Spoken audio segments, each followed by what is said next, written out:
Okay, let's bow down our heads for a minute of prayer. Father, we thank you, O God, for this time that yet again we could come into your presence. Lord, we need your wisdom. We need your presence.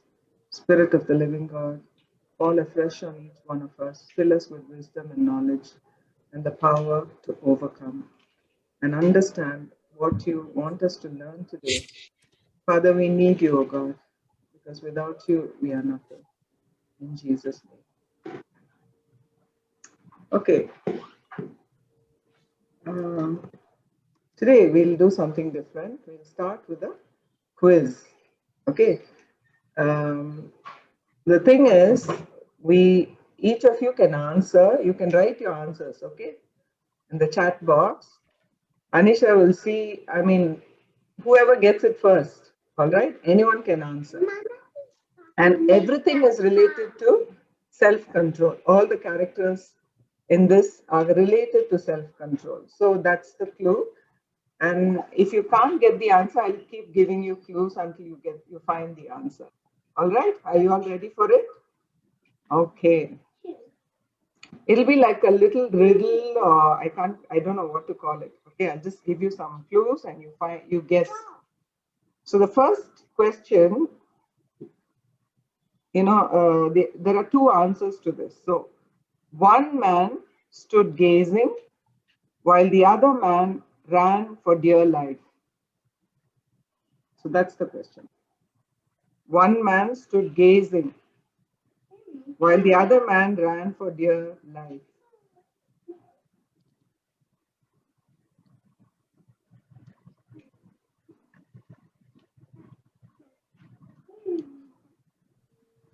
What are we supposed to guess, Perima? Like, who is the person who stood gazing? okay.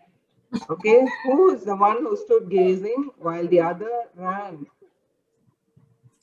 Okay, I'll give you the first clue. It is connected with lust.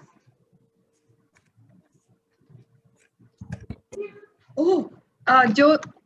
No The, saying the answer. You have sorry, to sorry. decide. Someone said Davis. Who's Davis? Oh, No, David. spelling mistake. So the two answers. Your voice is breaking. Is my voice breaking? Sanju's voice is breaking. Sanju, your Yeah. voice is breaking. Oh, then my net issue.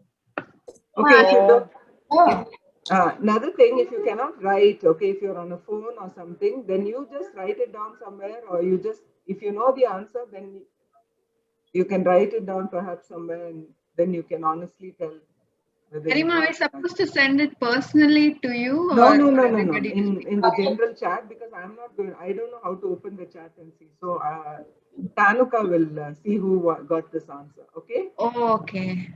All right. So you got the first one. Anyone got it? So I'll tell you the answer if you have written it. Everyone got it? Okay. The answer is the one who stood gazing was David. The other who ran for dear life was Joseph. Okay. I got it. Okay. You got it. Fine. The second one. Okay. He went after the man who once saved his life and country. So this is to do with jealousy. He went after the man who once saved his life and country. It was purely because of jealousy. And the second clue is both were kings.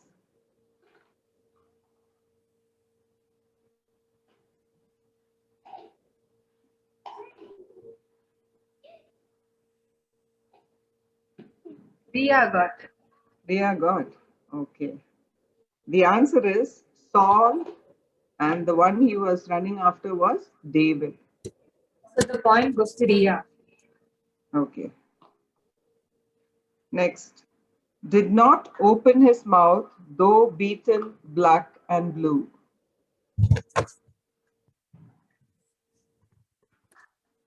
Did not open his mouth, though beaten black and blue. By the time I could find the chat in my phone, everyone is right. Okay, never mind. You write it on your phone only, and you just. The Oh, but you first can't see person who who's. got the I answer. know, I know, I know, I know. What's the correct answer? Jesus. Nitin got the point. Okay. Next, fourth question. Chased around like a dog, but never once lifted his heel against his foe. Chased around like a dog, but never once lifted his heel against his foe.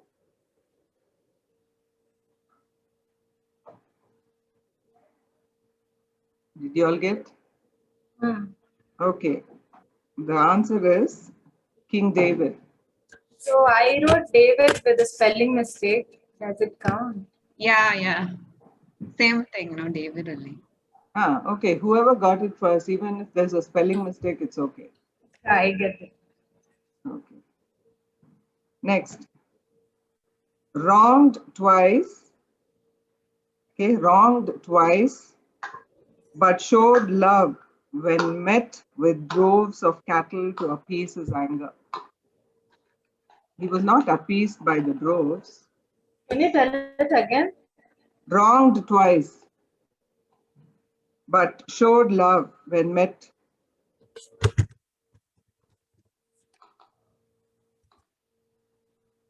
think Sanjula got it. The answer is Esau. Sanjula got it. Neetu got it. Yeah, second Abhishek, but Akka got it. Okay. Sixth. Had 1,000. Had 1,000. Yet knew it was all vanity.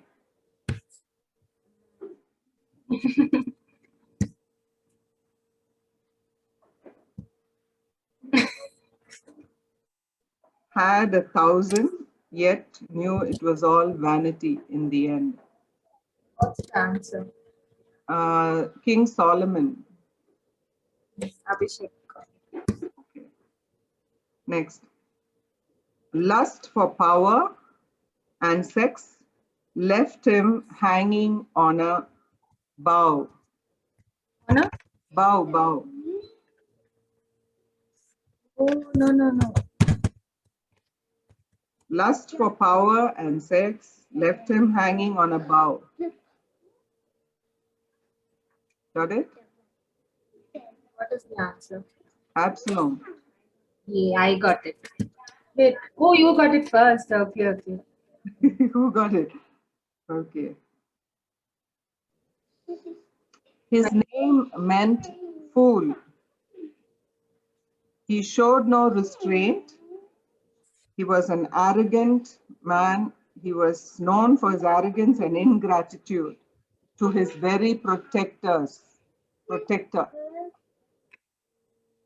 His name meant fool, showed arrogance and ingratitude to his very protector. Yeah. Got it?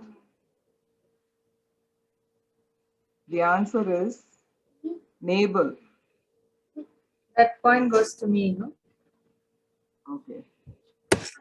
If she hadn't looked long enough, the world would have been a better place. If she hadn't looked long enough, the world would have been a better place.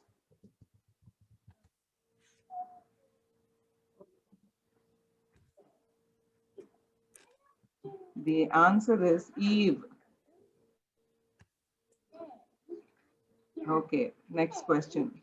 Lust for gain led him to betray his best friend.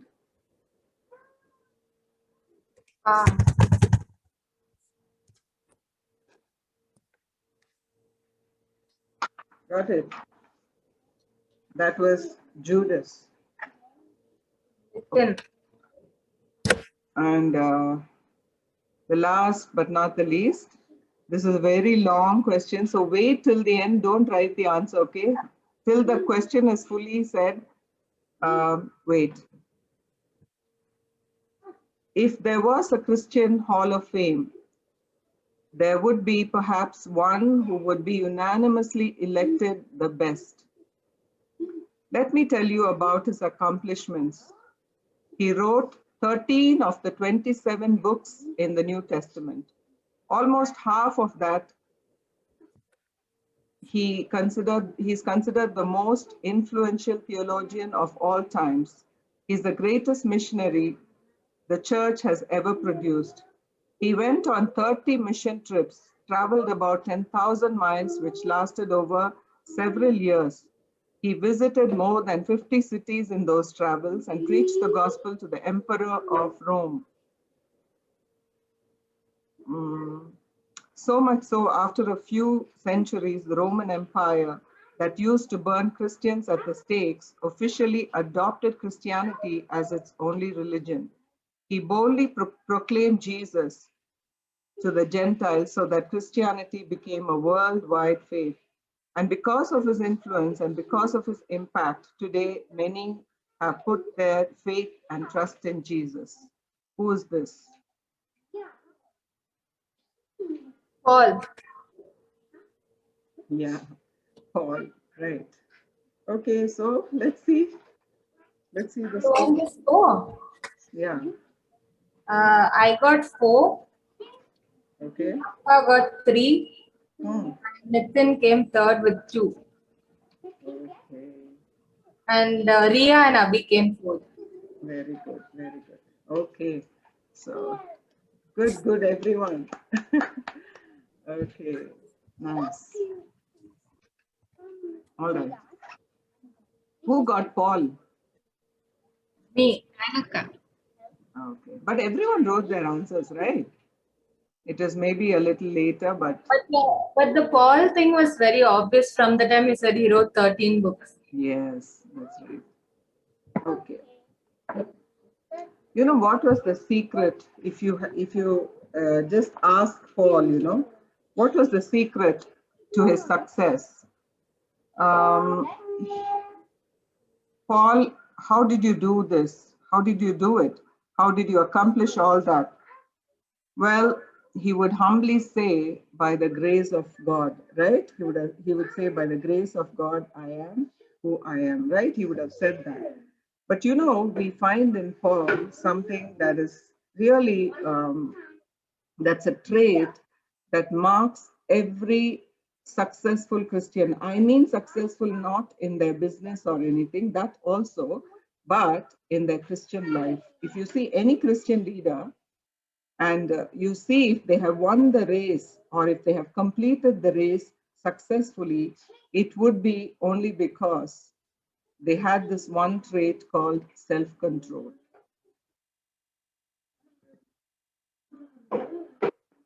You know who the number one troublemaker for all of us is? Yeah, you can unmute and speak. Yes. Our own Master. self, Auntie. Our own self. The person that you find in front of the mirror every day. He or she is the one who is going to give you the most trouble. One of the main problems we all struggle with is the lack of discipline or lack of self-control. When I say discipline here, I mean every kind of discipline must, but most of all, self-control. You know, people lack this. This is the main quality many of us lack. And people often, we all dislike. How many of you had PE or PT classes in school? We all had, okay? How many of you liked workout and running around the, you know, the teachers will say to warm up, run around the ground. How many of you loved and enjoyed doing that? How many of you enjoyed drills to warm up? How many of you like that? Did you like it? None of us, right? We like to play, we like to chat, we like to... Nitin likes. Nitin liked? Oh, that's a rare... Not the drills part, Auntie. The playing is okay. Yeah. So, playing was good, but then, workout, we all would, grumble and complain and say, ma'am, can we, miss, can we do this? Can we do that? And she'll say, no, run around first, then do this workout, and then let's see. So in the, workout, even if you ask an athlete or a famous tennis star, they would say that, they hated the workout part. They hated the practice. They would practice for 5 hours, 6 hours, when all other children would play and party and go, have fun. These people had to work out. They had to concentrate. They had to work hard. But in the end, they achieve, and, they achieve what they have dreamed of all their lives. When they get the medal, they are so happy because they have achieved what they worked for. So the core here is what? Self-control and discipline. I know this word discipline is a kind of bitter word. None of us like it. We want to be free. We want to do what we want. But there's nothing easy about discipline or self-control, especially when it comes to ourselves. And to deal with it, we have to first of all start with the problem. Where is the problem? Take a look inside of us. And, we are going to take a look now when we read the part. Somebody read Romans chapter 7. Romans chapter 7, verses 1. Now, what's here? You can read 1 up to 24. I've skipped a few verses in between. Somebody can read that?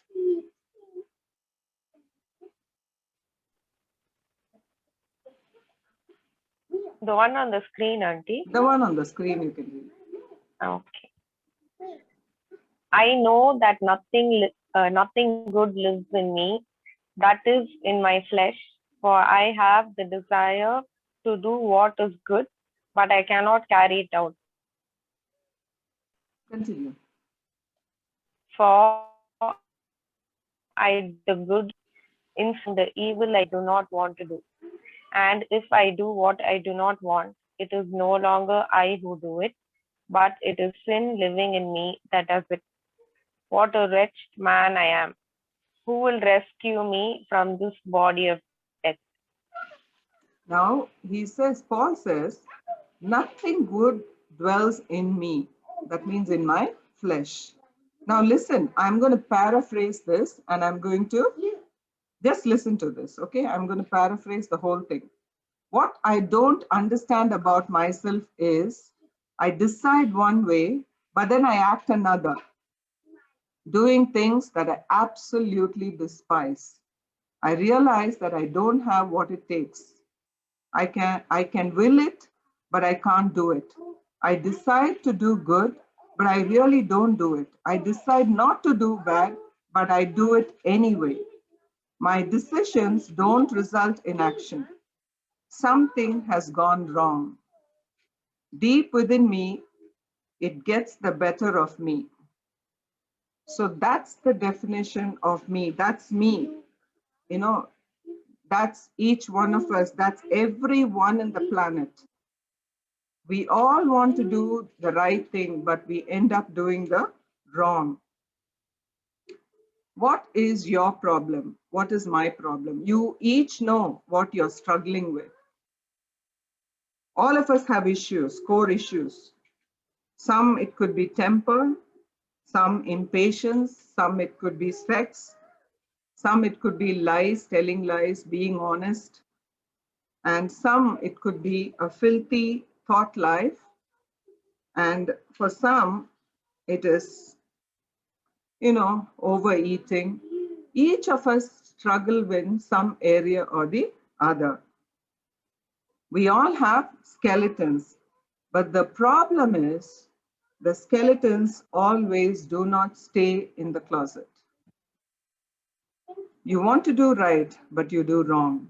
You want to choose obedience, but you choose sin. Now I want you to read the next verse, Proverbs chapter 25, verse 28. One of you can read that loudly. Like a city whose walls are broken through is a person who lacks self-control. Proverbs 25:28. Yes. You know, in ancient times, they used to be, they first used to build a wall. Auntie, I don't understand this part. Yeah. Okay, I'll explain to you. That's what I'm going to explain now. Okay. See, like a city that is broken into without, like a city that is broken into without walls is a man who has no control over his spirit. Okay, I'm going to explain that. See, in ancient times, they used to first build a wall around the city. Remember the story of Nehemiah? You know, he first built the wall because he didn't want enemies to attack the city. So the walls defended the city, but the self-control is like a wall. It's a wall around us. When the wall is missing, that self-control is missing, then the wall is actually breached and broken into, and yourself, that means your flesh, starts kicking in. The moment you lose self-control, it's like a breached wall. So what happens is you start doing the things, you have no control over yourself, and then the flesh starts doing what it wants. So can you imagine that now? Sanju, have you understood that?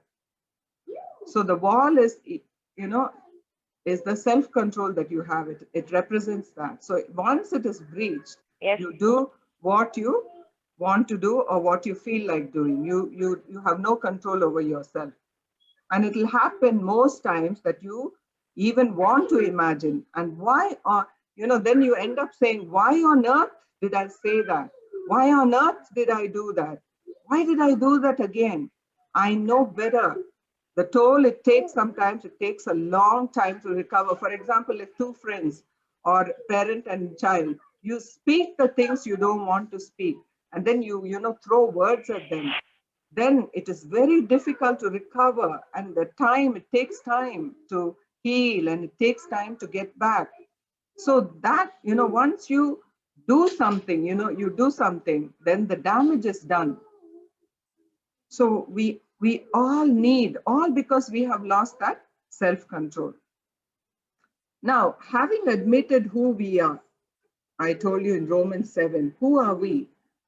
We do the very things that we don't want to do. That's me. We admitted, right? We all said, that's me. That's you. That's each one of us. So let me show you what me looks like without the wall. Okay, take away the Holy Spirit out of this equation. Let's see. You see, your ugly self crops up. Now let's read Galatians chapter 5, verse 16.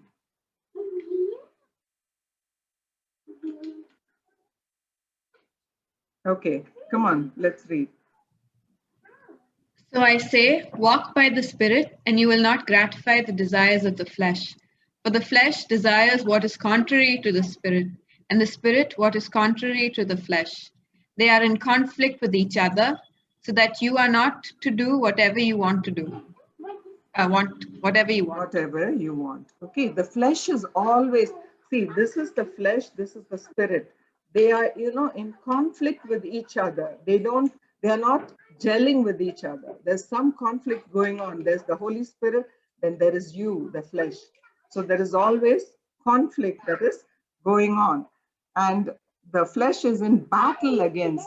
I like the song that Ria chose. It's a battle. It's a battle against the spirit, the flesh against the spirit against the flesh. And the Spirit of God, dwells within each one of us who has accepted Jesus as our Savior. And, once the Spirit of God comes in, He's always in opposition to the flesh. So they are in opposition to one another, so that you may not do the things you please. See, what are the things that you please? Okay, somebody says something nasty, then that ticks you off. Okay, you want to get a quick comeback. with an line, and then you want to say something even better. I should have said this. I want to say this. And you burst out saying all kinds of nasty things. Put them down and you say what you please. You say the wrong thing.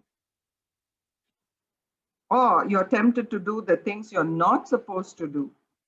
You know, watch something you're not supposed to watch, and you're not able to stop. You watch things that, kindle your feelings. How can I stop doing that? I just admitted in Romans chapter 7, who I am. You want to see me in full display? You want to see who I am? You want to see who this person is really? Hang on. Go to Romans chapter 7 and verse 19. It says, "For I do not do the good I want to do. This I keep on doing." So you don't stop with once. You keep on doing these things you don't want to do. The day you finish doing that, and then you say, why did I do this? And the next day you keep doing it. You come back again and you do. You keep on doing. What does this keep on doing? See, what do we keep on doing? If you see Galatians chapter 5, verse 19, it says, these are the things that, it is the result of the flesh. I want somebody to read Galatians chapter 5 and verse 19. You have a list. Somebody read Galatians chapter 5 and verse 19, please. The acts of the flesh are obvious: sexual immorality, impurity, and debauchery. Only that? No, may I continue? Idolatry and witchcraft, hatred, discord, jealousy, fits of rage, selfish ambition, dissensions, factions, and envy, drunkenness, orgies, and the like. I warn you, as I did before, that those like no, this. okay, stop there, please. I just wanted the list of things, okay? And it says, here I've given you a list. And see the last point, and the like, which means there are many more. Here is a list given here, and there are many more, and the like, it says, which means there are many more things that you and I struggle with. We may not struggle with all of this. You may think, oh, I have only a few here. I'm not this, I'm not jealous, or I don't hate. But you have in this list, I'm sure each one of us has something that we struggle with.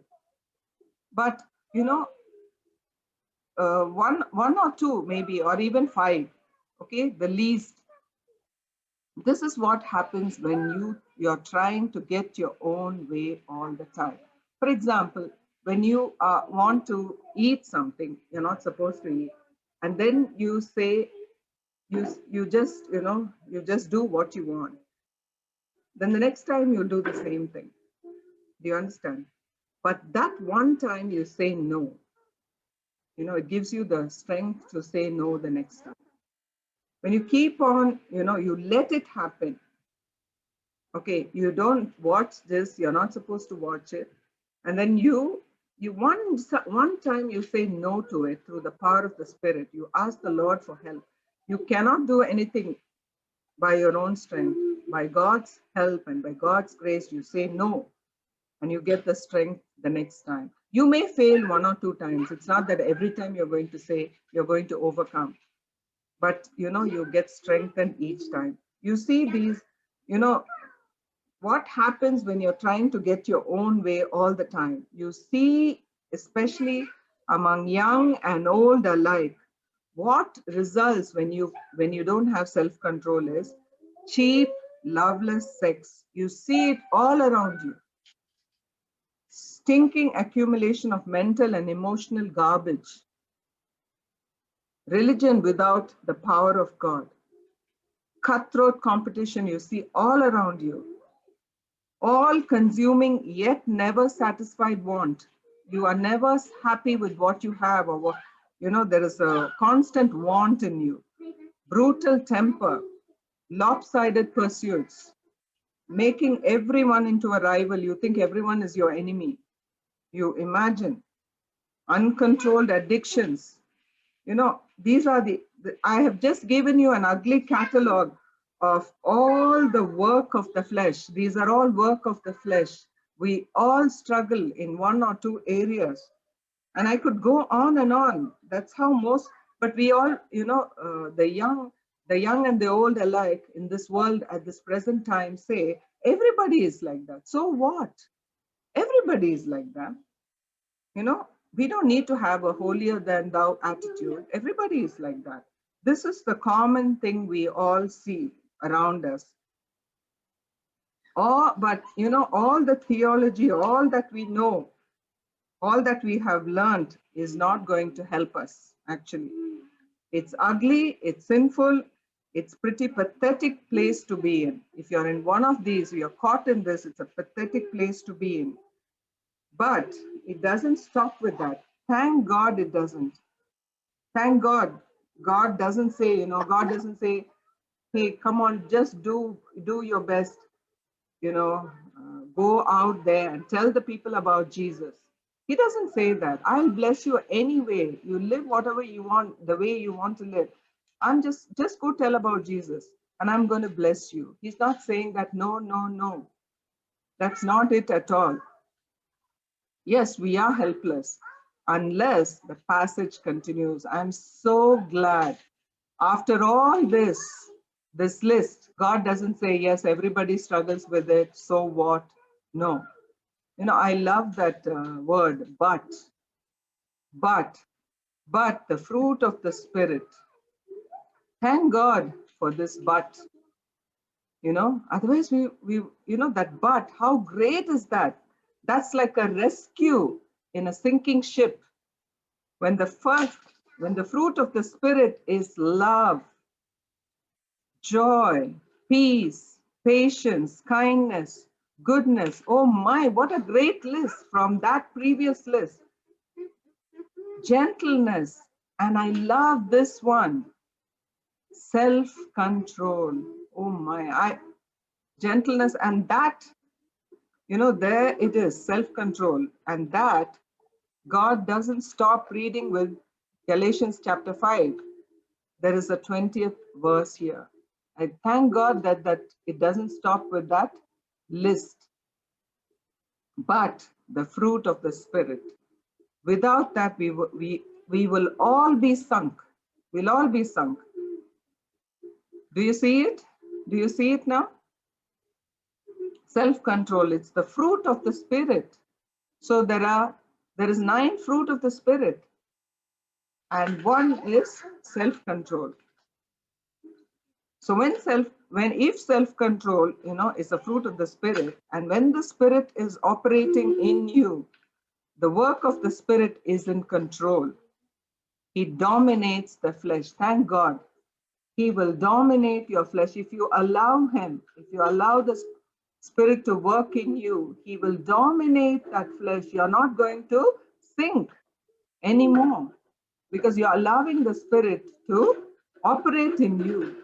And you know, he puts down, he dominates the flesh, he covers the flesh, he pushes it down and renders it powerless in that situation. Then what happens? I have a temper, and when the Spirit is in control, I have an anger restraint. He enables you to keep your mouth shut. And if I have a struggle with bad and wandering thoughts, the Spirit brings me a mental restraint. And if I lust, and if the Spirit is in control, he brings a moral restraint. And I find myself saying, each time I'm tempted and I want to do something, you know, I'm saying to myself, Geeta, you're better than that. You say to yourself, you're better than that. You are the child of the King, the child of the King of Kings. You don't need that. That's the Spirit speaking. And you are my vessel unto honor. You're a vessel of honor. You don't need that. And when I'm tempted to dominate others, And when the Spirit is in control, He gives me a power restraint. I deliberately hold back. So when the Spirit is in control, the whole attitude is transformed. Now let's go to 1 Corinthians chapter 9. See what Paul says. I think Paul loves the Olympic Games. I'm sure he loves, because you know, so many of his word pictures revolve around athletics. And he begins with a question. What's the question? Do you not know that in a race, can somebody read that, please? Do you not know that in a race all the runners run, but only one gets the prize? Run in such a way as to get the prize. Everyone who competes in the games goes into strict training. They do it to get a crown that will not last, but we do it to get a crown that will last forever. Therefore, I do not run like someone running aimlessly. I do not fight like a boxer beating the air. No, I strike a blow to my body and make it my slave so that after I have preached to others, I myself will not be disqualified for the prize. Yes. So do you not know? He starts with a question. Those who run in a race, by the way, in a race, everybody runs. See, everybody runs, starts running. But only one crosses the finishing line first and wins. That immediately gets your attention, right? Who wins? By the way, it's a race won in a depraved world. Is the Race, salvation? sorry? Is the prize salvation what he's talking about? Prize is salvation, yes. And also the reward you get. Okay? It is the prize. You know, not only salvation we already got, but we have to run this whole race, life race. Okay? The prize is maybe the reward or the final, you're finally saved into going into the kingdom of God and get your reward, and you get a prize, you get a crown. All right? So it is not just, you know, you get your salvation, that is the finishing of the race. No, it is actually the starting of the race. Okay, you have to run a long way until you die. That race is going to go on and on. It's a marathon, it's not a sprint. So, so what you, in this world, you're running with a depraved nature. You know, that nature doesn't go away. You're still carrying your flesh. So there is a depraved nature. And it's a race one where every friend of yours is depraved. Around you, people are all depraved. They do all kinds of things that you cannot do. It's a race that goes on against all odds. You have so much burden, you have so much to do, and you have to run that race. You're running against all odds, none of them. But remember, none of them is overwhelming the power of the Spirit and the work of Christ in your life. So that's in the work of Christ in your life, in your heart, and in your mind. So everyone who competes in the games, listen closely, look closely. You have to exercise self-control. So, you know, in all things, in other words, if you plan to be one of the winners in this race without being disqualified, Paul says, you operate under the Spirit control. Then, as you do, self-control kicks in. So when you're running with the Spirit controlling your life, then self-control automatically begins to operate in your life. That's one of the fruit of the Spirit, I said. So as you run with the Spirit, the power of the Spirit, automatically you bear that fruit of self-control. You love like you want to love. You know, you can love the unloved. You know, sometimes when you pray for people, you cry, and then you wonder, why do you cry? It's you maybe you don't even know that person, but you pray with so much burden. It's only the Holy Spirit who enables you love that person, that you will not You know, God will enable you, the Spirit will enable you to love the unloved. The person you cannot love, He enables you to love. And we do the things we normally can't do otherwise. There's nothing in me that can make me love others. Thank you, Lord, for doing it in my life. There is nothing good in me, Paul says, but I want to win the race. I want to win the race. So I say to the Lord, teach me, Lord, through this, help me. What's interesting here is all of us people are running the race, running to get the prize. We all want the prize. See, when an athlete runs, he runs to get a tarnished prize. You know, he gets a gold or a silver or a bronze. And in those days, of course, they had this ivy wreath. So they all went to get an imperishable crown. But we run, they all ran to get a perishable crown. But we run to get a imperishable crown. You know, that crown, therefore, I run in such a way. So, you know, Paul is saying in Romans chapter 9, I box, I beat my body, you know, I bring it under control. He's ruthless with himself. We have to be ruthless with ourselves. We have to beat our body. And then when you're tempted, you know, you say no. Like you have to get up early and read the Bible. I get up early and read the Bible. You know, if I'm tempted to eat, I say no thanks. That's not for me. I'm a child of God. No. And when you're tempted to look in the wrong direction, I stop. I say, no, that's not for you. You're an honorable vessel. I buffet my body, he says. I beat it up. I make it my slave. Lest, why? Look at Paul's worry. He says, lest after I have preached to others, I myself am not disqualified for the prize. This I don't want, he says. I don't want to be disqualified. I preached to the world. I said he preached to 30 countries. And because of his ministry, the whole world has come to the, whole world, there are believers everywhere. But he says, after preaching to everyone, I don't want that. I myself will be disqualified. Don't be one of those. You know, we have enough of those to last a lifetime. You know, the world is full of people who didn't finish their race. Recently, the famous apologist, disgusting, very disappointing. That's one case. Many pastors, preachers, men of God have fallen, haven't finished the race, have been disqualified.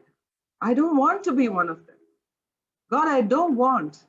I want to finish the race well. I'm sick of the world taking shots at us Christians, rolling their eyes. Oh, you're one of those. You know, pastors falling one after the other. Let's make a difference. Let's make a difference. Let's not be one of them. Let's make a difference. All it takes is self-control to discipline ourselves. Is there anything worse than being disqualified? Now is the chance God has given by the grace of God. I don't want to be one of them. By his grace, I don't want to be one of them. Lord, help me.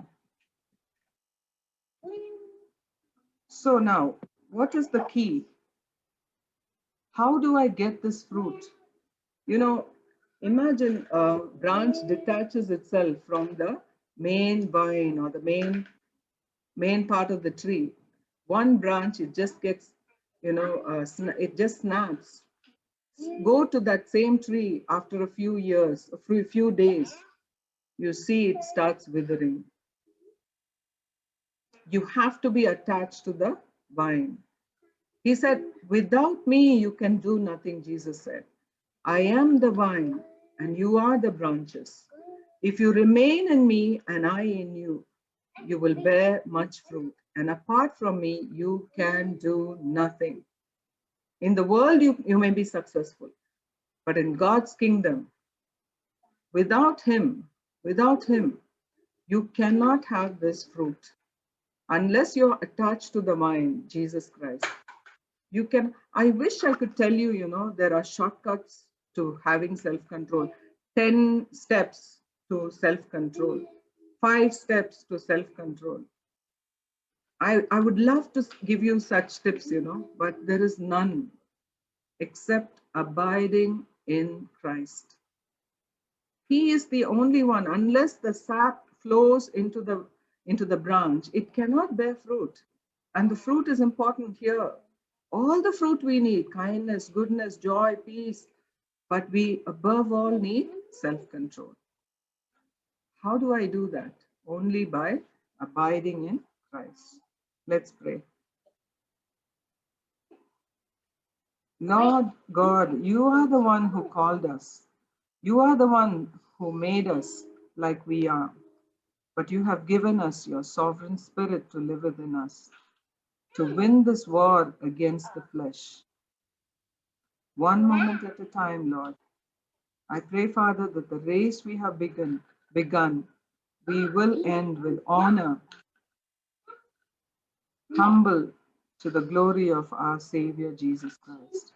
Father God, fill each one of us with your power, with the power of your Spirit. Father, we struggle. You put what is your struggle in front of God? You lay it at the cross. What is your struggle? Is it anger? Is it lack of self-control? Is it lust? Is it laziness? What is it that you keep doing again and again? Is it watching something that you're not supposed to watch? Or is it eating? What is it? Lay it at the foot of the cross. You cannot do anything unless the Spirit of God enables you. And God, we pray that we will spend time in your presence, because you alone can give us the ability to bear this fruit, oh Father.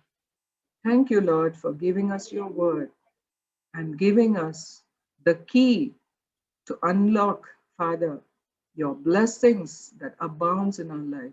The Spirit of God, anoint each one of us and bless us, oh Father. Give us that self-control. In Jesus' name, amen. All right.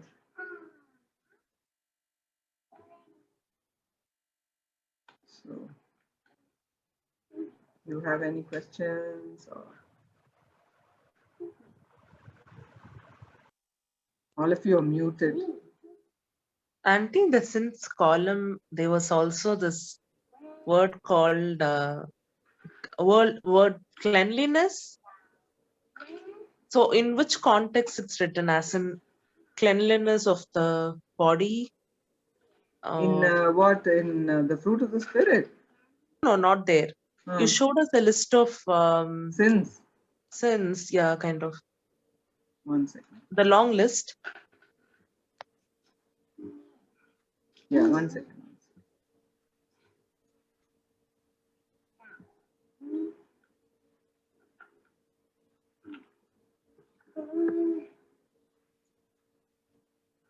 Okay.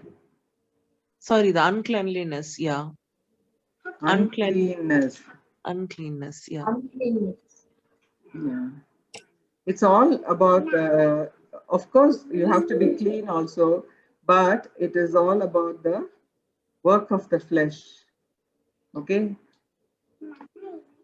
Can somebody else read in any other version other than KJV?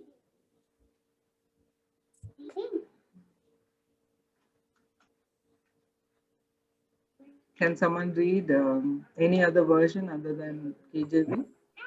Then you'll know.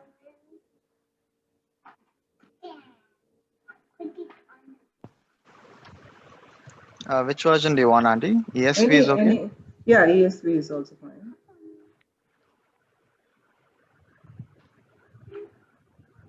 Now the works of the flesh are evident: sexual immorality, impurity, sensuality, idolatry, sorcery, enmity, strife, jealousy, fits of anger, rivalries, dissensions, divisions, envy, drunkenness, orgies, and things like these. Yes.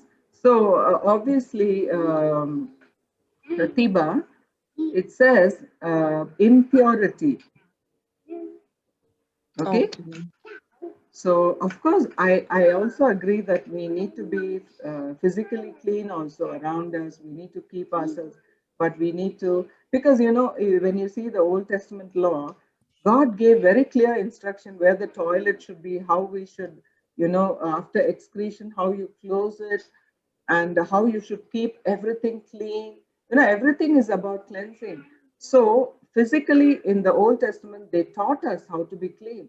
So in Oh, the I New didn't know Testament, this, Auntie. yeah, if But you see, yeah. in the law of Moses, God gave very clear instruction where each tent should be, where the toilet should be located, how you should, in those days, perhaps, they have to dig a hole, and after excretion, you have to close it, and then how you have to wash your hands, and how you should, all that physical cleanliness is very important to God. At the same time, here in the New Testament, there's more stress on how to be pure, the purity of the soul.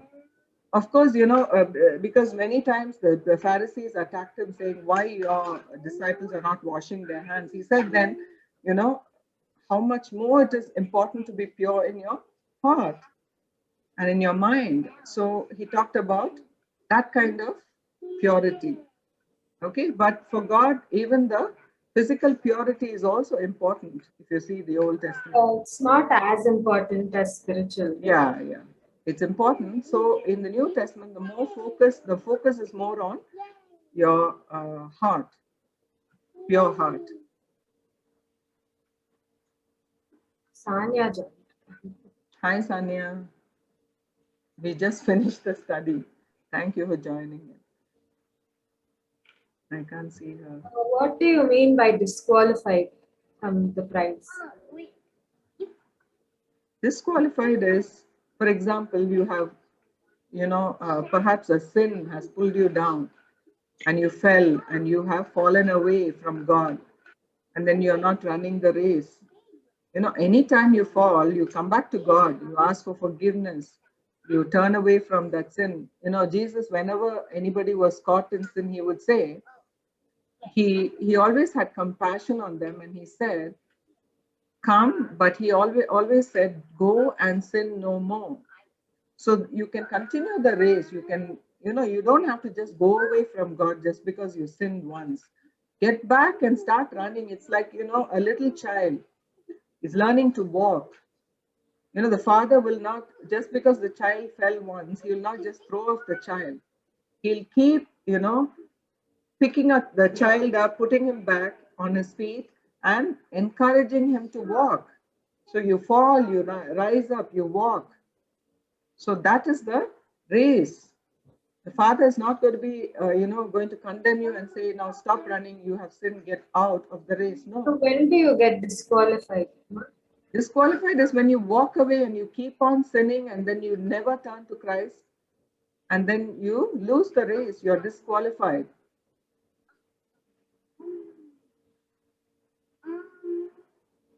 It's because of, most of the time, it's because of an impending sin.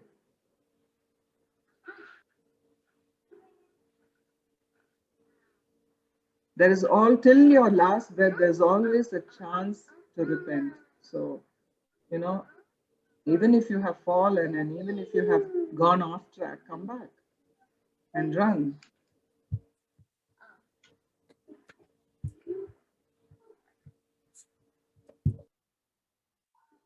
Okay?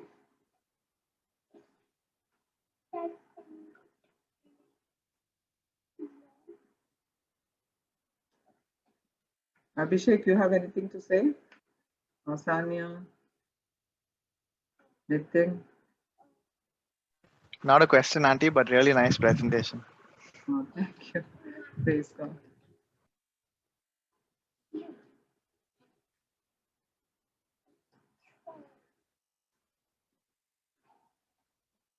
Pratibha, you got your answer?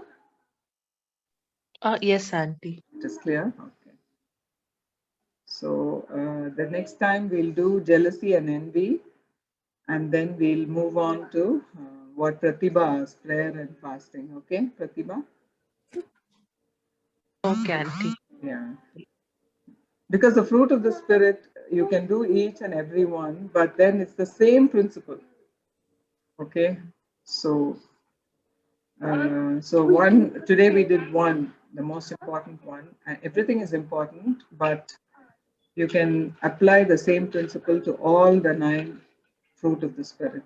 And is it possible to have the fruit of the Spirit naturally, like without abiding? In the sense, some people are like joyful by nature. By nature, yeah. Yes, it's possible that you have one or two. Okay, like for example, some people can love like no one else can love. Okay, they may not even know the Lord. Even other But, people. but for only all the 9 fruit to reside in one person, you need the Lord. So we need each and every fruit is important, right? So some people can, can have self-control, but they may not have love or kindness. You can see some people are very unkind to others. But all the 9 fruit to reside in one person, we need the Holy Spirit. Okay, obviously, I have seen so many people who can love better than we can, right? So for this whole thing as one fruit, that's why it's not called the fruits of the Spirit. It's called the fruit of the Spirit. So it's one entity. It's like as if you have a fruit which has many flavors. You bite into one area, you taste love. So all this to reside in one person, you need the Holy Spirit. Got it? Yeah. Okay. But like even if somebody else, when you say somebody else has the fruit, we're talking about people like who have maybe display 1 or 2 fruit, like kindness or love. Would you say that that's because there are some other ulterior motives that they have, and that is their main motivation to show love? Like Isaiah 64:6, our righteous deeds are also like filthy rags. Those are their Filthy righteous rags, yes, deeds. yes. That's So there true. are some. See, through that you cannot attain salvation, Abhishek. But I have seen naturally, without any ulterior motive, some people can love. I've seen that. I've experienced that. I've seen some Hindu neighbors, who were so kind to us when we were children. So Abhishek is saying, Hmm. like, what if their ulterior motive is so that like they don't get karma back, like that? Yeah. Could be possible. Or by It's nature there. also some people, yeah, but by nature also some people are really good. I've seen that. Some unbelievers are really nice, very good people are there. Ulterior motive could be salvation, I know that. But by nature, there are, some good natured people there. Because we are made in the image of God. I'm sure that each one of us has something, the characteristic of God in us. It's not that they are trying to be good. It's sometimes naturally they are good. But for all this 9 to be in one person, you definitely need the Holy Spirit. What would you agree with me, Abhishek? Yes, until I think that I mean, I'm sure there are people who love, like we have neighbors who live right opposite us, and you see, it looks like they're Hindus. They look like a very happy family. I've never heard them screaming, fighting, and everything. But I feel like maybe they'll have some other motive They'll have, beside. that's They're what either I'm driven saying. by fear, Mm, like I mean, I attribute this to Edwards. Either fear, or there's a pride within them that they're able to show love. Like if you dig beneath all that, there might be underlying pride that I'm able to show love, or I'm an honest person or anything. mm, And we do it like fruit of the Spirit. We do it solely because we understand, or at least we're being sanctified and understand that Jesus is worthy of our obedience. And that is what like sanctification is, becoming a better person. So mm, that fruit of, I mean, we're displaying all these fruit because Jesus is worthy of it, not mm, because we get something out of it. Or mm, so the like anybody displaying love, or I mean, who has not been saved by Christ, I always feel there'll be some underlying motivation to that. It cannot be absolutely pure. It will pure. It will be tainted by sin in some form or the other. Hmm. But it also can be that because they are made in the image of God, they have Yes. the good attributes. Yes, they have because I've seen even atheists, who have no motives at all. They think that you're going to be, you're not going to exist anymore after death. So I've seen them being so kind and compassionate sometimes. So I think some of them have good nature in themselves. Their motivation is they want to be a good person. That is okay. Maybe that's also true. But I have seen good natured people, even from childhood, I've seen some kids are really kind and gentle and born with good nature. So I guess we have a few attributes of God in us because we are made in His image.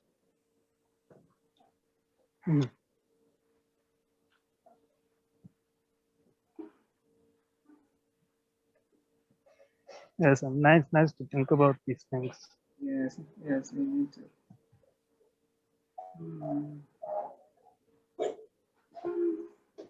Yes. Any other questions?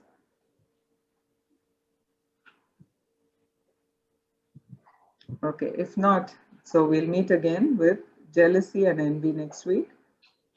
And yeah, on any other subject you all want, or you think that we need to talk about, keep letting me know, or you can tell me now, right now also. Okay. Love. Love. Okay. All right. Okay, so we'll come back with jealousy. Thank you, Auntie, for teaching us today. Oh, thank you for joining, and God bless you all. Have a nice week. Okay. Thank you very much. Yeah.